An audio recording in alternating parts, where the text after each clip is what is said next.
안녕하세요.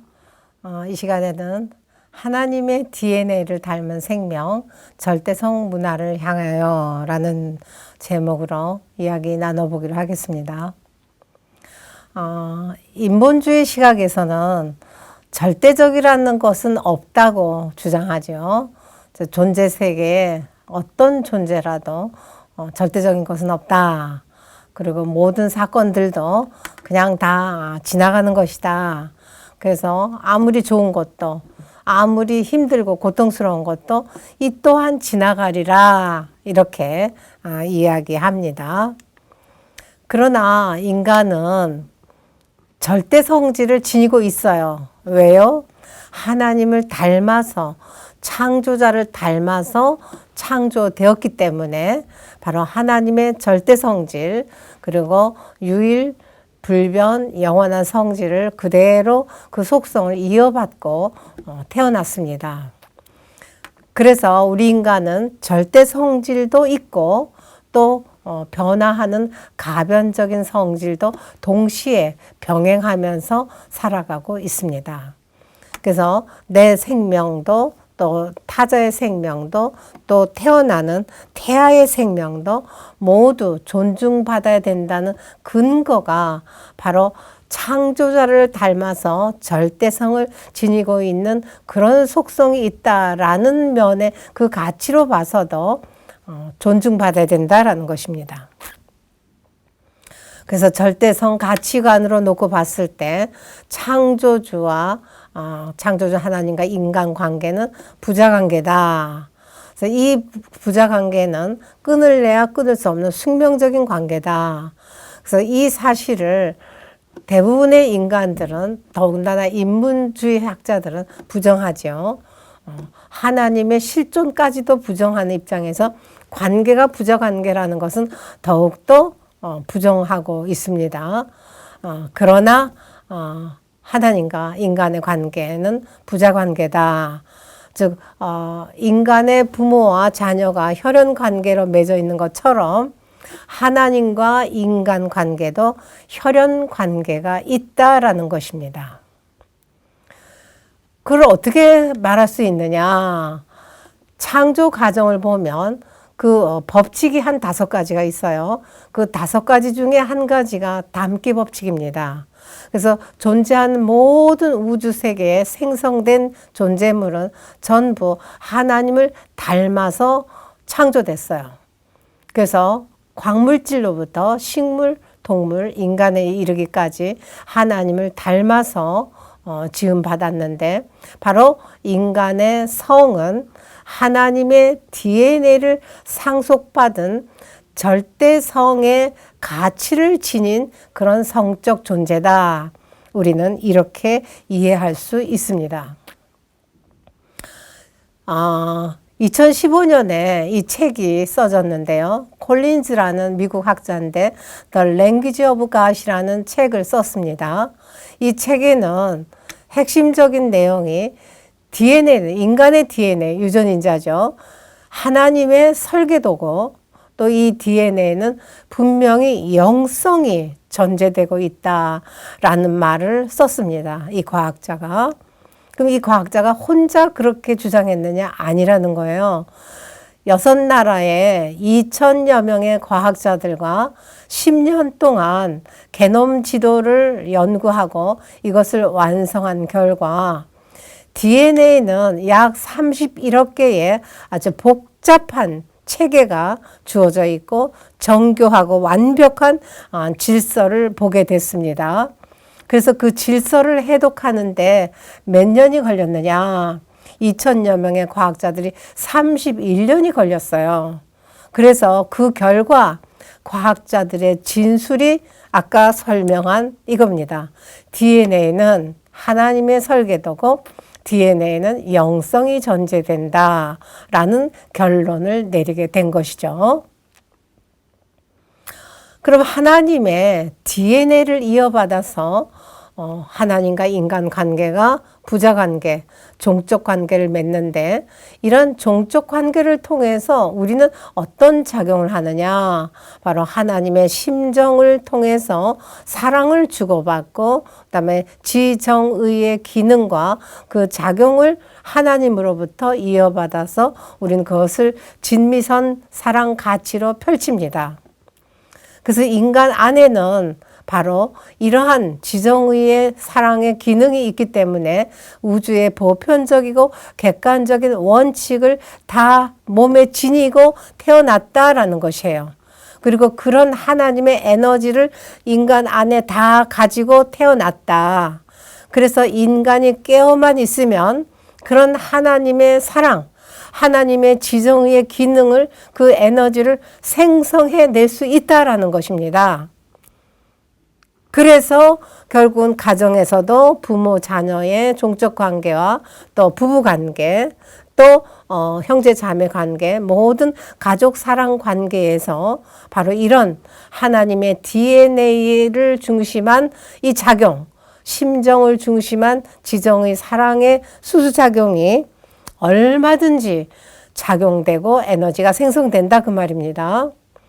그런데 오늘날 타락한 인간에게는 그런 기능이 하나도 없어 보여요. 왜 그러느냐 했을 때 우리는 대중문화에 넘쳐나는 거짓 정보에 따라서 그 유행과 그 정보에 휩쓸려서 내 안에 있는 하나님의 DNA 기능이 있는지 없는지조차도 인식 못하고 모두 잠자고 있다. 그래서 우리는 영성의 힘을 일깨워야 된다. 하나님의 DNA 기능을 내 마음속에 잠자고 있는 그 기능을 일깨워야 되겠다. 그럼 일깨우는 방법이 뭐냐 했을 때 깊은 기도와 깊은 명상과 그리고 진리 말씀을 훈독할 때 거기에 나도 모르게 긍정적 에너지와 채널이 어떻게 돼요? 통하게 됩니다. 여러분들 그런 체험하신 분들 많죠? 저도 그런 체험 참 많이 하고 있습니다. 그래서 하늘과 나와의 관계에서 계시적인 그런 진리의 내용을 이어받거나 또는 에너지, 긍정 에너지를 받게 됩니다. 그래서 우리는 항상 기도를 힘써야 되고 명상과 말씀 훈독을 매일매일 끊임없이 해야 되는 거죠. 저는 56년도에 입교했죠. 그 이후에 지금까지 말씀을 손에서 놓은 적이 거의 없다고 저는 생각이 되져요.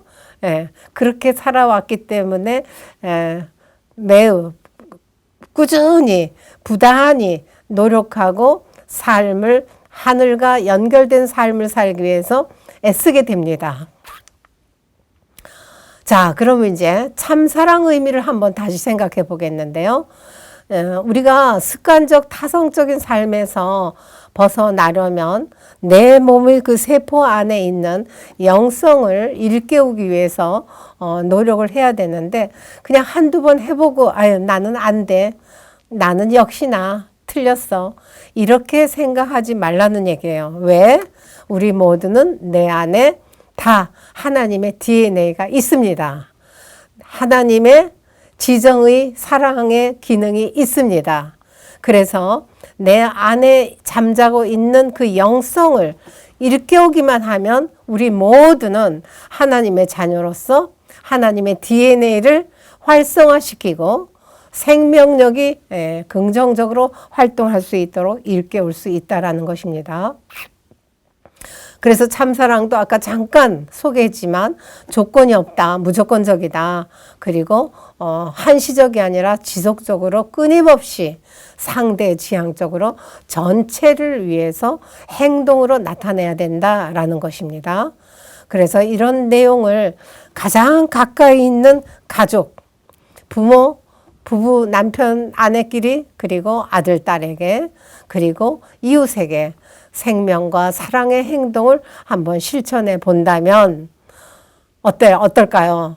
일깨워질 것입니다. 그래서 사랑을 받을 때보다 사랑을 줄 때, 할 때가 훨씬 더 에너지가 활성화된다. 그거를 여러분들도 한번 체험을 많이 해보신 분들이 많으실 겁니다. 미국에 연구한 보고를 한번 해드리면은요, 이 남녀 사랑의 그 성관계가 가장 안정적이고 신체적으로 또는 정서적으로 평화로운 관계 또는 면역력이 2배로 강화되고 또 노화 방지를 위한 호르몬이 2배로 늘어나는 그런 효과가 있는 성관계는 어떤 관계냐? 지속적인 부부 성관계라는 것입니다. 일시적인 흥분에 의해서 부부 성관계에서도 물론 면역력과 노화 방지 호르몬이 나타나지만 연구 결과 지속적인 안정적이고 평화로운 관계를 유지하는 부부에게 이렇게 면역력과 노화 방지 호르몬이 훨씬 더 많이 나온다 하는 그런 효과를 연구한 사람이 누군가 하면 필라델피아의 의료진 프란시스 브레넌 박사가 이렇게 연구 보고를 했습니다. 미국의 연구 보고에는 이렇게 사랑하는 그 가족 관계, 지속적 관계 안에서 성과 사랑이 성숙된다. 그래서 성과 사랑은 결코 분리될 수 없다. 이렇게 연구를 발표한 것이 있죠. 인간의 이 성적 쾌락에 대해서도 또 발표한 학자가 있어요. 성의학자, 아까도 잠깐 지난 시간에 소개했죠. 세계 성학자, 성학계 부회장 비버리 위플. 부부가 성행위 할 때 어떤 신체적인 그 성감대를 자극하는 것보다 안정된 부부관계에서 마음과 마음이, 즉 사랑하는 마음과 마음이 만나서 일체를 이룰 때 그 마음이 90% 이상 성감대의 역할을 한다라는 연구 보고가 있습니다. 그래서 가장 성적 쾌락의 만족감의 그 도가 높은 사랑 관계를 할 수 있는 것은 부부다. 예, 부부라는 관계, 이거 굉장히 소중한 관계라는 것입니다. 그리고 또 이제 연구 결과, 또 뇌를 스캔한 결과가 이 사랑하는 부부의 그 성관계, 부부 성관계를 한 뇌를 스캔한 결과 이례적인 만남보다 지속적인 성관계가 쾌감의 강도가 훨씬 높고 신뢰감에서 에너지가 회복되는 그런 느낌을 받게 되고, 그리고 판단력이 매우 예리해지고 머리가 맑아진다. 이런 뇌 스캔 결과 연구 보고도 있습니다. 그래서 결과는 뭐냐? 인간의 성은 일회용 섹스가 아니라는 거죠. 서로 사랑하는 사이가 아니고 누구인지도 모르는 상태에서 성적으로 즐기기 위해 상대를 이용하고 버리는 그런 one night stand 성적 쾌락, 그런 도구가 아니다. 그래서 인간의 성은 사랑과 생명과 혈통과 양심이 하나로 통합돼서 나타나는 것이다 라는 것을 우리는 확실히 알 수 있습니다. 그래서 우리는 성 가치관, 절대성 가치관, 문화, 운동도 해야 되고 교육도 실시해야 되겠다. 그래서 이 절대성 가치관 운동이 생명의 문화로 정착하기 위해서는 인간의 성은 이례적인 놀이도 아니요, 게임도 아니요, 오락도 아니다. 절대성 가치관 운동을 문화 운동으로 계속 이런 내용을 선전하고 교육하고 펼쳐 나가야 되겠습니다. 그래서 지속적인 관계로 통합된 성으로 인식하도록 그렇게 운동을 해야 되겠다. 그래서 생명의 존엄성, 인격의 존귀함, 그리고 책임성, 이런 것을 고취시키는 운동을 펼쳐 나가야 되겠다라는 것입니다.